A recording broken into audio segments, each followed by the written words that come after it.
Sports for Real with Coach Hall. On Wednesday, the National Hockey League held its annual draft. But earlier in the day, they made some historical news. The NHL, in partnership with its team, the Nashville Predators, and the city of Nashville, announced that Tennessee State would be the first HBCU with its own hockey team. Now, being the first in anything is always great news, but who does this really benefit? I'm saying that because there are very few black hockey players. It kind of reminds me of the 90s when you had a lot of the HBCU baseball teams who had very little black baseball players. Why? Because the interest in baseball is not as strong as it used to be, say, like when I was a kid. It's been dwindling, and most of the players that you see of color, they usually come from places like the Dominican Republic. So when you look at hockey, where are you going to get these hockey players from? Most black players aren't exposed to that kind of environment, so the pool of talented players is always going to be dim.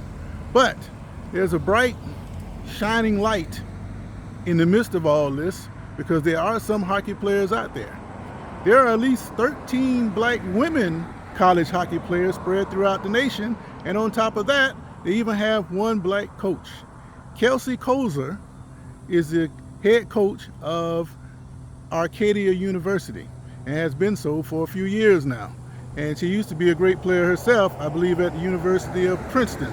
So the future provides opportunities for anybody who wants to play hockey, and even with the dim numbers that are presently available, it still has a chance to be a very popular sport at Tennessee State.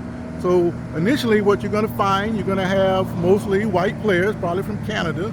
There'll be the minority at the school, so that kind of fits in with the mantra of HBCUs and minorities.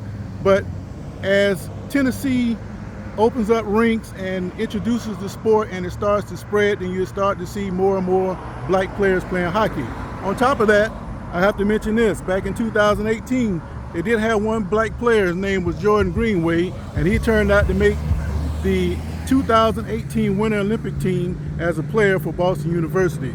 So you give us the sport, we can make it into something, and the only reason it hasn't been so up to this point is because we haven't had access to it.